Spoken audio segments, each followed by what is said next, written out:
কোনো একটি মৌলের যত ভাগ ভর 1.008 ভাগ হাইড্রোজেন বা 8 ভাগ ভরের অক্সিজেন বা 35.5 ভাগ ভরের ক্লোরিনের সঙ্গে যুক্ত হতে পারে, অথবা কোনো যৌগ হতে ওই মৌলকে এদের উল্লেখিত পরিমাণে প্রতিস্থাপিত করতে পারে, মৌলটির ভর প্রকাশক সেই সংখ্যাকে এর রাসায়নিক তুল্যাঙ্ক বা তুল্যভর বলে।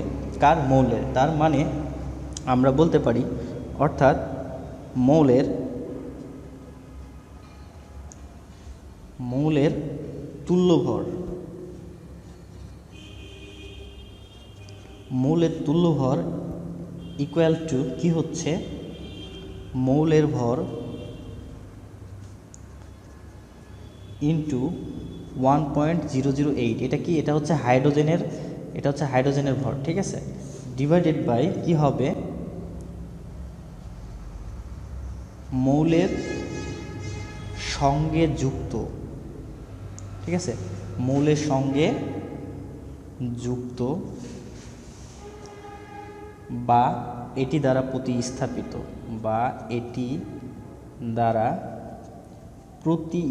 হাইড্রোজেন ভর, প্রতিস্থাপিত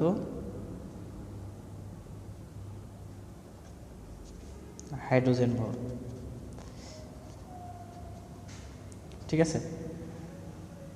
তাহলে আমাদের প্রথমটা বলা হচ্ছে যে কোনো একটি মৌলের যত ভাগ ভর। এটা কেন দরকার হয়? এটা আমরা যখন রাসায়নিকভাবে কোনো একটা যৌগতে আমরা বিভিন্ন ক্যালকুলেশন আছে সেগুলো করতে যাব, তখন এইসব তুল্যাঙ্কর বিষয়গুলো লাগবে, ঠিক আছে।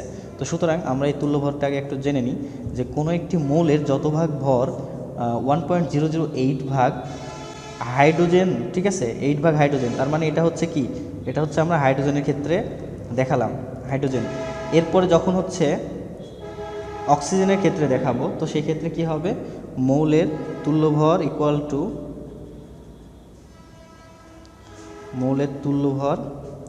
টু কি হবে? মৌলের ভর, ঠিক আছে, মৌলের ভর ইন্টু কি হবে? ওই যে অক্সিজেনের 8, এই যে 8 ভাগ ভরের অক্সিজেন ডিভাইডেড বাই কি হবে? মৌলের সঙ্গে যুক্ত বা এর দ্বারা প্রতিস্থাপিত অক্সিজেনের ভর। এটা কি ছিল? হাইড্রোজেনের ভর ছিল। আর এখানে কি হবে? এই লেখাটুকু সেম থাকবে। কি হবে? এই লেখাটুকু মৌলের সঙ্গে যুক্ত বা এটি দ্বারা প্রতিস্থাপিত, এটুকু সেম। তারপরে কি হবে? প্রতিস্থাপিত কি দ্বারা হবে? অক্সিজেনের ভর দ্বারা, ঠিক আছে, অক্সিজেনের ভর।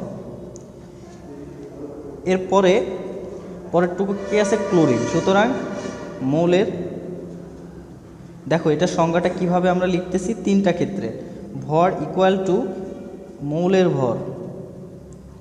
মৌলের ভর ইন্টু 35.5 ডিভাইডেড বাই কি হবে? আমরা এই যে এখানে যেটা দেখছি, এই যে মৌলের সঙ্গে যুক্ত বা এটি দ্বারা প্রতিস্থাপিত, তোমাদের একটু ইন্ডিকেট করে দিই, এই লেখাটা মৌলের সঙ্গে যুক্ত বা এটি দ্বারা প্রতিস্থাপিত, এই লেখাটা এখানে আসবে। তারপরে কি? এটা ছিল হাইড্রোজেনের ক্ষেত্রে, এই জন্য আমরা লিখেছিলাম হাইড্রোজেন ভর। এই যে দেখো এটা কি? হাইড্রোজেনের ভর। তারপরে তাহলে এই লেখাটুকু সেম এখানে আসবে, আসার পরে বাকিটুকু কি হবে? অক্সিজেনের ভর। কেন? এই যে আমরা এখানে এটা অক্সিজেনের ভর ইউজ করছি, তাহলে এখানেও সেই সেম লেখাটাই আসবে, এই সেম লেখাটাই আসবে। আর ওর সাথে কি হবে? এটা এখানে তাহলে কি লেখা হবে? ক্লোরিনের ভর হবে, ঠিক আছে, ক্লোরিনের ভর। তার মানে কি? তাহলে লাস্টের লেখাটার মূল এখানে কি হলো? যে মৌলের সঙ্গে যুক্ত বা এটি দ্বারা প্রতিস্থাপিত ক্লোরিনের ভর, এটা ভাগ হবে।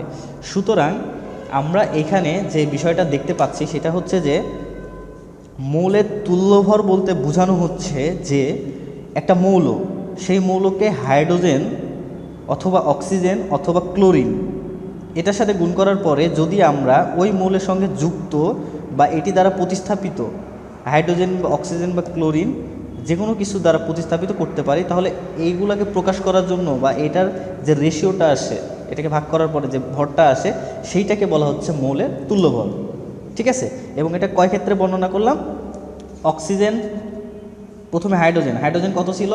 1.008, অক্সিজেন 8, আর হচ্ছে পরে কী ছিল ক্লোরিন। ক্লোরিন কত 35.5, ঠিক আছে। এটা ছিল কি মৌলের তুল্যভর। এরপরে আমরা দেখব হচ্ছে যৌগের তুল্যভর। তাহলে যৌগ বলতে কি, যেমন H2SO4 এটা একটা কি যৌগ, ঠিক আছে। সালফিউরিক অ্যাসিড এটা কি একটা যৌগ। HCl হাইড্রোজেন ক্লোরাইড, ঠিক আছে, তাহলে এটা কি একটা যৌগ। সো আমরা যদি যৌগের ক্ষেত্রে পড়ি যে সংজ্ঞাটা, সেটা কি বলতেছে যে কোনো একটি যৌগের যত ভাগ ভরের মধ্যে 1.008 ভাগ ভরের হাইড্রোজেন বা হাইড্রোজেনের সমতুল্য কোনো সক্রিয় মৌলের এক তুল্য ভর বর্তমান থাকে, যৌগটির সেই ভর প্রকাশক সংখ্যাকে কি বলা হচ্ছে রাসায়নিক তুল্যাঙ্ক বা তুল্যভর বলা হচ্ছে। তার মানে এখানে আমরা যদি হাইড্রোক্লোরিক অ্যাসিডের কথা চিন্তা করি, আমি একটু লিখি তাহলে পর হয়তো তোমাদের ভালো মনে থাকবে। উদাহরণ হিসাবে আমরা এখানে লিখলাম, উদাহরণ হাইড্রো, ঠিক আছে, হাইড্রোক্লোরিক অ্যাসিড, হাইড্রোক্লোরিক। তো হাইড্রোক্লোরিক অ্যাসিডের ক্ষেত্রে আমরা কি দেখছি HCl, ঠিক আছে, হাইড্রোক্লোরিক অ্যাসিড। তো হাইড্রোক্লোরিক অ্যাসিডে কি আছে এর অনুস্থ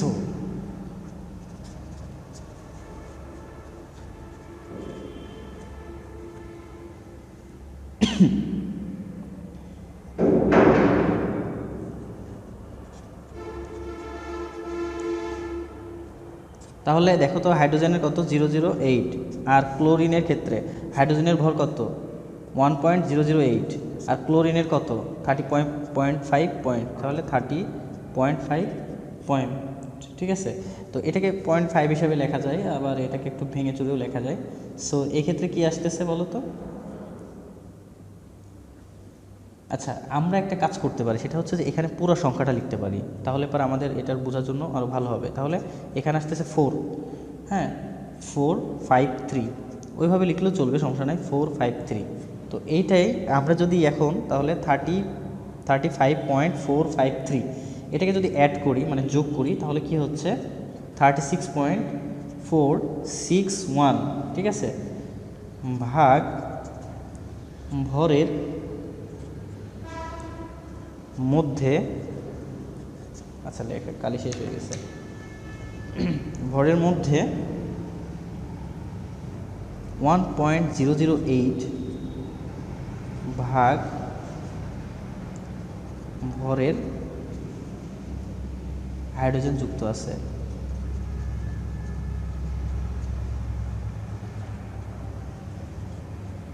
কি আছে হাইড্রোজেন যুক্ত আছে। অতএব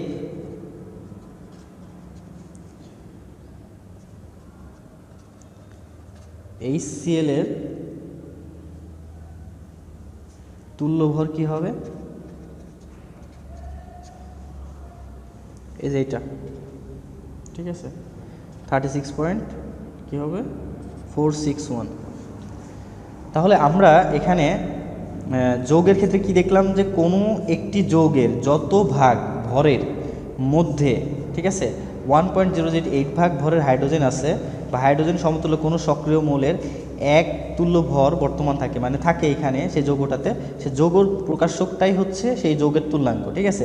যেমন আমাদের কি ছিল হাইড্রোক্লোরিক অ্যাসিড ছিল, ঠিক আছে, HCl হাইড্রোক্লোরিক অ্যাসিডের মধ্যে আমরা হাইড্রোজেন পাইছি একটা এবং এর হচ্ছে ভর হচ্ছে 008, ঠিক আছে। এবার এটার সাথে আমরা এটারও যোগ দেব, তো এখানে কি 30.5 পয়েন্ট, হ্যাঁ। তো এইটাকে এটা হচ্ছে 5 লেখা যায় এখানে, এটার সমতুল্য কিন্তু তোমার 30.453, যেহেতু এখানে একটা 5 আছে সুতরাং এখানে 5 লেখা যায়, এজন্য এভাবে লেখা হয়, ঠিক আছে। তো এটাকে অ্যাড করার পরে যোগ করার পর আমরা এটা পাইছি, তো এটাই হচ্ছে কি যৌগের তুল্যভর। এরপরে আমরা আরেকটা দেখব, সেটা হচ্ছে গ্রাম তুল্যভর।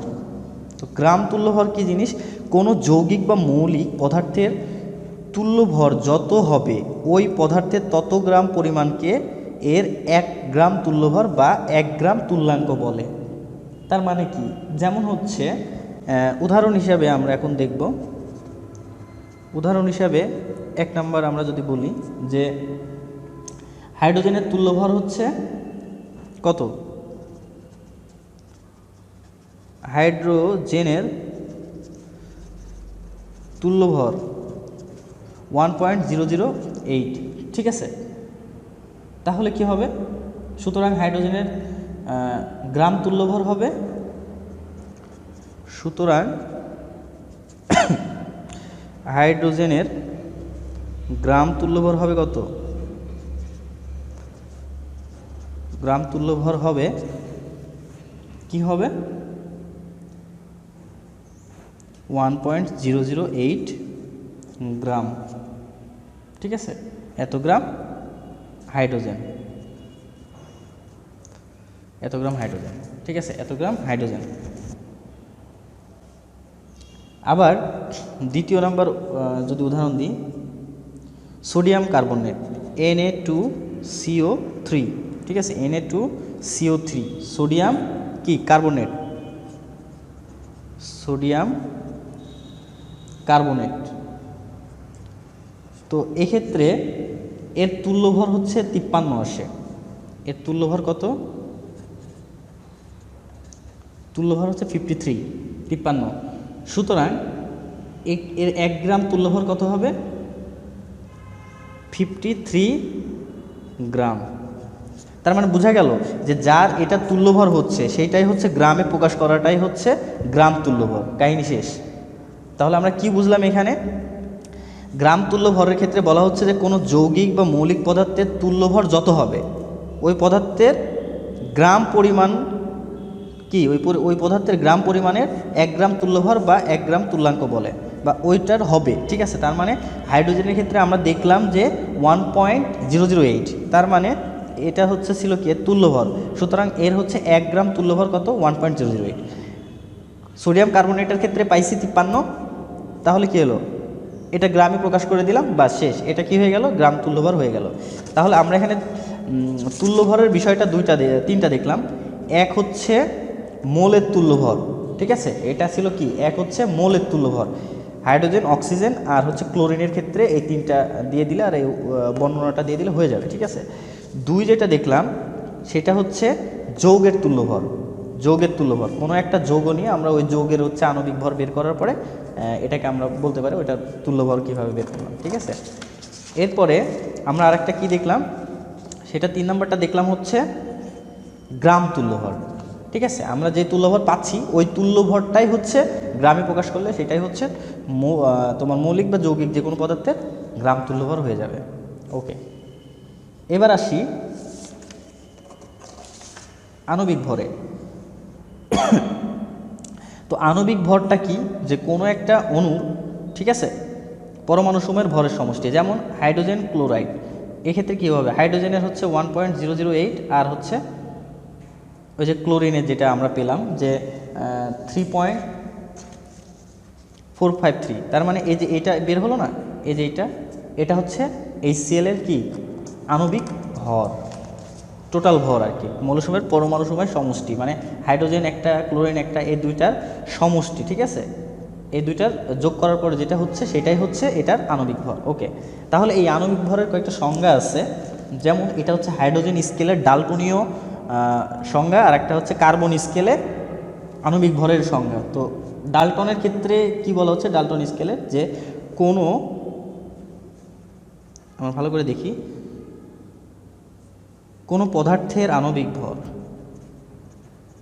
কোনো পদার্থের আণবিক ভর ইকুয়াল টু কি হচ্ছে ওই পদার্থের অণুর ভর, ওই পদার্থের একটি অণুর ভর, ঠিক আছে, কি আছে একটি অণুর ভর ডিভাইডেড বাই কি হবে হাইড্রোজেনের একটি পরমাণুর ভর, হাইড্রোজেনের একটি পরমাণুর ভর, ঠিক আছে। তাহলে ডাল্টনের মতবাদ অনুসারে সেখানে আণবিক ভরের হচ্ছে সংজ্ঞাটা এভাবে আসে যে কোনো পদার্থের আণবিক ভর ইকুয়াল টু কি হচ্ছে ওই পদার্থের একটি অণুর ভর, একটি অণুর ভর, ঠিক আছে, একটি অণুর ভর ভাগ হাইড্রোজেনের একটি পরমাণুর ভর। এরপরে কার্বন স্কেলে আণবিক ভরের সংজ্ঞাটা কি, যে কোনো পদার্থের আণবিক ভর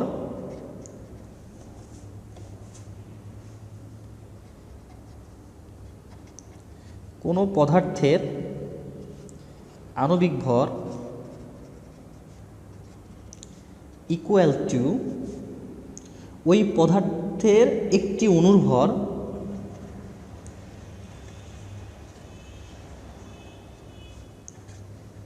একটি কিসের ভর, অণুর ভর, এই যে এখানে যেটা ছিল, ঠিক আছে, অণুর ভর ডিভাইডেড বাই কি হবে, কার্বন 12 এর পরমাণুর কি, কার্বন 12, এভাবে আমরা ই করে দিলাম, ডিনোট করলাম, এর একটি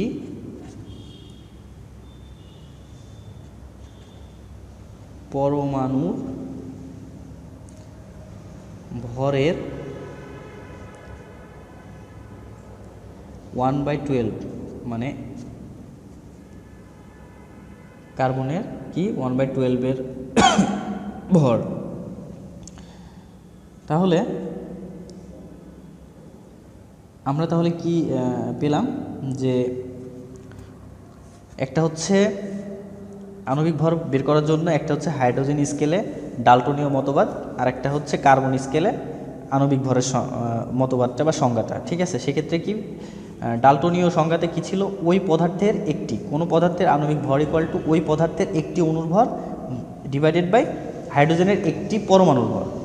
আর কার্বন স্কেলে এর আণবিক ভর কি ছিল, যে কোনো পদার্থের আণবিক ভর ইকুয়াল টু ওই পদার্থের একটি অণুর ভর ডিভাইডেড বাই কার্বন 12 এর একটি পরমাণু ভরের 1/12, ঠিক আছে। তো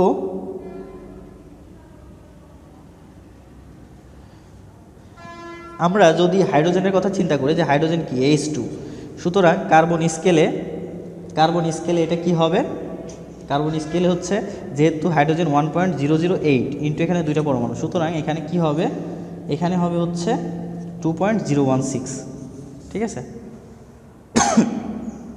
ওকে, তাহলে এটা আমরা আণবিক ভর কমপ্লিট করলাম, যোগের তুল্যাঙ্ক কমপ্লিট করেছি। এরপরে আমরা আরেকটা বিষয় দেখাবো, সেটা হচ্ছে যে তুল্যভর, যোজনী ও পারমাণবিক ভরের মধ্যে যে সম্পর্ক, ঠিক আছে। আমরা পারমাণবিক ভর পড়াইছি, আমরা হয়তো তোমাদেরকে আমরা কাজও দিয়েছি যে তোমরা হোমওয়ার্ক হিসেবে কাজটা করবা। সো আমি আশা করি যে তোমরা পারমাণবিক ভরটা শিখেছ। সো মৌলের তুল্যভর, আমরা মৌলের তুল্যভর শিখলাম, আর যোজনী কি, পারমাণবিক ভরটা তোমার হচ্ছে তুল্যভর, এই দুটা তুল্যভরটা এখনই কমপ্লিট করলাম। আর পারমাণবিক ভর তো বুঝতে পারছি, একটা পরমাণুর যে ভরটা থাকে টোটাল, এটা আমরা হচ্ছে ইলেকট্রন, প্রোটন, নিউট্রন এইটার মধ্যেই বলেছিলাম। যারা মনে নাই তারা একটু ক্লাস লেকচারটা আবার রিপিট করবা। আর যোজনী বা যোজ্যতা, যোজনী হচ্ছে যে একটি মৌল অপর একটি মৌলের সাথে যুক্ত হওয়ার সামর্থ্যকে কি বললাম, এটা তাহলে কি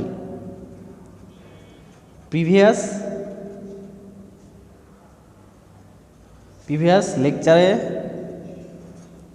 দেখো, তাহলে এই দুইটা, অর্থাৎ এই দুইটা প্রিভিয়াস লেকচারে দেখা হয়েছে। এখন যোজনী কি বলা হচ্ছে, যোজনী হচ্ছে যে একটি মৌল, ঠিক আছে, অপর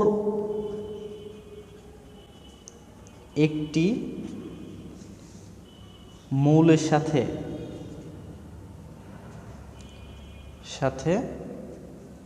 যুক্ত হওয়ার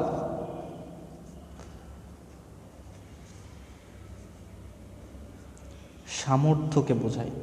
কাকে বোঝাচ্ছে, যুক্ত হওয়ার সামর্থ্যকে যোজনী বা যোজ্যতা বলে।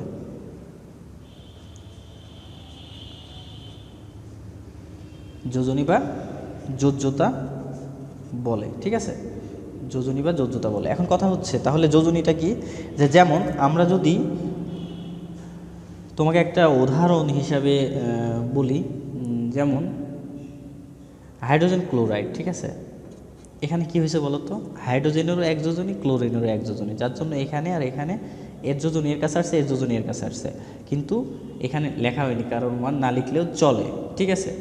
যদি আমরা পানির কথা চিন্তা করি, H2O, হাইড্রোজেনের যোজনী 1, এখানে 1 লেখা হয়নি, কিন্তু অক্সিজেনের 2, সুতরাং অক্সিজেন হাইড্রোজেনের কাছে গেছে, আর হাইড্রোজেনের যোজনী কার কাছে আসছে? অক্সিজেনের কাছে। তো এই জন্য এটাকে সিম্পলিফাই করে লেখা হয় H2O, বাট এখানে কিন্তু হাইড্রোজেনের যোজনী 1 এখানে কিন্তু আসছে, ঠিক আছে। তো আশা করি যোজনী হচ্ছে তোমাদেরকে এসএসসি লেভেলে শেখানোর কথা। তারপরে তোমাদের বলছি যে যোজনীগুলো মুখস্থ করতে হবে, একযোজি, দ্বিযোজি, ত্রিযোজি, হ্যাঁ, চতুর্যোজি কারা আছে এগুলো একটু ফাইন্ড আউট করতে হবে। তাহলে আমরা এখন কি বের করছি? তুল্যভর, যোজনী এবং পারমাণবিক ভরের মধ্যে সম্পর্ক। এখানে আমরা তুল্যভর পড়াইলাম, এরপর পারমাণবিক ভর আগেই পড়াইছি, আর যোজনীতে যে এখনই বললাম যে একটা মৌল আরেকটা মৌলের সাথে যুক্ত হওয়ার ক্ষমতাটা। এখন আমরা হচ্ছে এই সম্পর্কটা কিভাবে ডিফাইন করতে পারি? মৌলের তুল্যভর, ঠিক আছে, মৌলের তুল্যভর এটাকে হচ্ছে ডিনোট করা হয় বা প্রকাশ করা হয় ই দ্বারা। কি দ্বারা? ই দ্বারা, ঠিক আছে।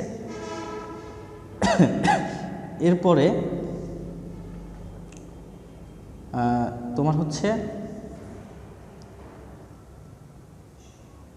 আমাদের যেই ভরটা আছে, হ্যাঁ, পারমাণবিক ভর যেটা আছে সেটাকে প্রকাশ করা হচ্ছে কি দ্বারা বলো তো?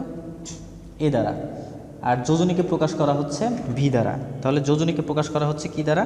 ভি দ্বারা, আর এটাকে এ দ্বারা। এখন আমরা যদি একটু সংজ্ঞা অনুসারে লিখি, যোজ্যতার সংজ্ঞা অনুসারে, যোজ্যতার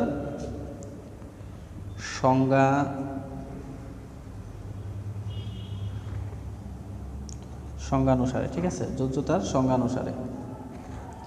এখন যোজ্যতার সংজ্ঞা অনুসারে আমরা যদি লিখতে চাই, তাহলে পরে এখানে আমরা কিভাবে লিখতে পারি? দেখো, একটু কলম দিয়ে লিখি, তাহলে পরে না হলে সম্ভব না। যে ভি সংখ্যক হাইড্রোজেন পরমাণু উক্ত মৌলের এক পরমাণুর সাথে যুক্ত হয়, হ্যাঁ, তার মানে হচ্ছে ভি ভাগ ভরের হাইড্রোজেন 1 ভাগ, এভাবে লিখি আমরা সরাসরি, ভি ভাগ, আশা করি দেখা যাচ্ছে, ভি ভাগ ভরের হাইড্রোজেন এ ভাগ ভরের মৌলের সাথে যুক্ত হয়,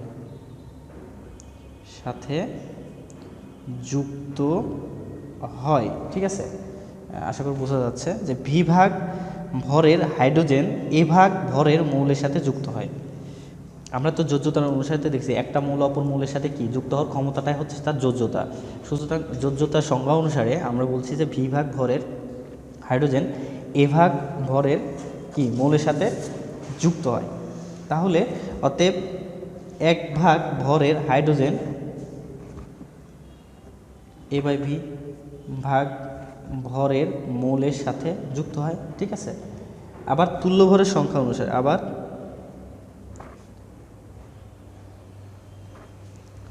তুল্য ভরের সংজ্ঞা অনুসারে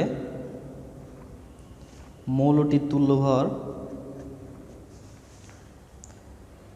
কি হবে? মৌলটির তুল্যভর ই ইকুয়াল টু এইটা, ঠিক আছে। তুল্যভরটা যেহেতু আমরা ওই যে দেখেছিলাম আমাদের প্রিভিয়াসে যে ইয়েতে ছিল, যে তুল্যভরটা কি ছিল,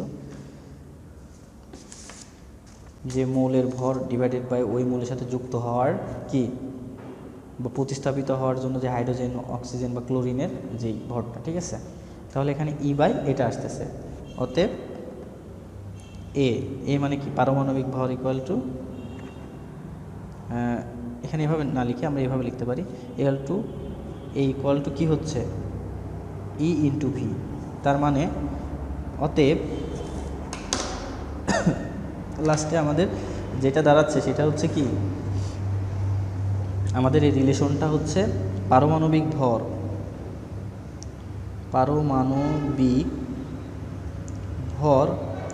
ইকুয়াল টু তুল্যভর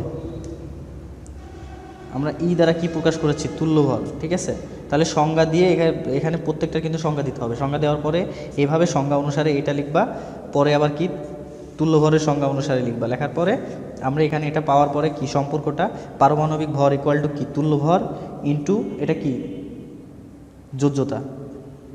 ঠিক আছে, তুল্য ভর ইকুয়াল টু যোজ্যতা, এটা হচ্ছে রিলেশনশিপ।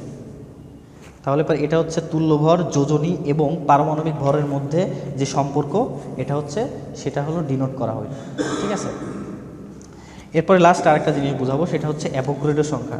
তো অ্যাভোগাড্রোর সংখ্যা কি? অ্যাভোগাড্রোর সংখ্যা হচ্ছে যে 1 গ্রাম কোনো পদার্থের, মৌলিক হোক আর যৌগিক হোক, 1 গ্রাম অণুতে বা মৌলে যত সংখ্যক অণু থাকে, ঠিক আছে, যত সংখ্যক অণু থাকে মৌলের পদার্থের 1 গ্রাম পরমাণুতে যত সংখ্যক পরমাণু থাকে, তার মানে কি অণু বা পরমাণু থাকে 1 গ্রাম কি অণুতে বা মৌলে যত সংখ্যক অণু বা পরমাণু থাকে, অথবা 1 গ্রাম আয়নে, তাহলে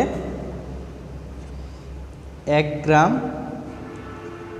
পরমাণু, অণু বা আয়ন, ঠিক আছে, এতে যেই পরিমাণ, ঠিক আছে, যেই হচ্ছে সংখ্যাটা থাকে আর কি, ওই সংখ্যাটাকে বলা হচ্ছে যত সংখ্যক অণুবাহী থাকে। ঠিক আছে, তাহলে কোনো পদার্থের 1 গ্রাম কি অণুতে বা মৌলে এর যত সংখ্যক অণু, তাহলে 1 গ্রাম একটা যৌগের মধ্যে যতগুলো অণু পরমাণু থাকে সেগুলোকে প্রকাশ করা হয়, সেগুলোকে যে পরমাণু থাকে সেগুলোকে প্রকাশ করা হচ্ছে অ্যাভোগাড্রোর সংখ্যা দ্বারা।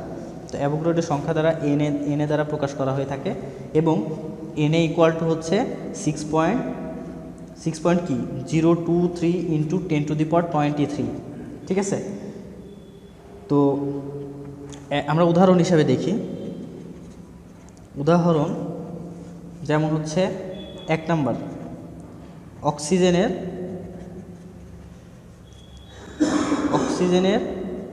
1 মোল, অক্সিজেনের 1 মোল বা 1 গ্রাম অণু, ঠিক আছে, ইকুয়াল টু কি 32 গ্রাম না? কারণ কি, অক্সিজেন মানে কত? অক্সিজেনের হচ্ছে 16 হচ্ছে পারমাণবিক সংখ্যা, আর এর হচ্ছে ভর হচ্ছে 32 গ্রাম পারমাণবিক ভর। কি এটা? পারমাণবিক ভর কত? 32 গ্রাম। তাহলে এই 32 গ্রামে কী হয়েছে? এই 32 গ্রাম অক্সিজেনের অণুর সংখ্যা, অতএব 32 গ্রাম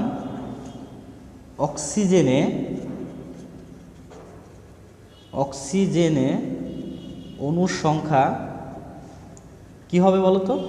এই অ্যাভোগাড্রোর সংখ্যা। তার মানে কি 6.023 ইন্টু 10⁻23, 6.023 ইন্টু 10⁻23। ঠিক সেরকমভাবে কার্বন ডাই অক্সাইড আছে, তো এখানে এর হলো কি 44 গ্রামে 1 গ্রাম, তাহলে পরে এর হচ্ছে কি হবে 44 গ্রামে কতগুলো অণু থাকবে? 40 গ্রামে কতগুলো অণু থাকবে? 6.023 ইন্টু 10⁻23। ঠিক আছে, তার মানে কি আলটিমেটলি আমরা বুঝতে পারছি যে এরকম যে অক্সিজেন বলো, তারপরে নাইট্রোজেন বলো, হ্যাঁ, তো এইগুলোর ক্ষেত্রে কি হবে আমার, যেমন নাইট্রোজেনের কত ইন্টু, তার মানে 14 গ্রাম। ঠিক আছে, তাহলে পারমাণবিক ভর কত? 14। তাহলে এই 14 গ্রাম পরমাণুতে তোমার হচ্ছে কি, যে আমার হচ্ছে নাইট্রোজেন যেটা, তাহলে এর ক্ষেত্রে কত আসতেছে? 14। এর পারমাণবিক ভর হচ্ছে 14 গ্রাম হচ্ছে। তাহলে 14 গ্রামে কতগুলো থাকবে বলো তো? 6.023 ইন্টু 10⁻23টি কী থাকবে? পরমাণু থাকবে। সো আমরা বুঝতে পারছি যে আবার সোডিয়ামের ক্ষেত্রে লাস্ট আরেকটা উদাহরণ দিই, সেটা হচ্ছে যে সোডিয়াম। ঠিক আছে, সোডিয়ামের পারমাণবিক ভর কত? 23, আর এটা হচ্ছে কত? তাহলে 23 গ্রাম। তাহলে 23 গ্রামে কতগুলো কি থাকবে?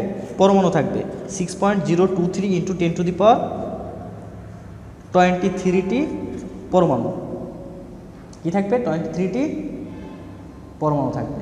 ঠিক আছে, তাহলে এই হচ্ছে আজকের পড়া, এবং আজকে আমরা অ্যাভোগাড্রোর সংখ্যা দেখলাম, এটাকে এন দ্বারা প্রকাশ করা হয়, এবং এটার ভ্যালু কত?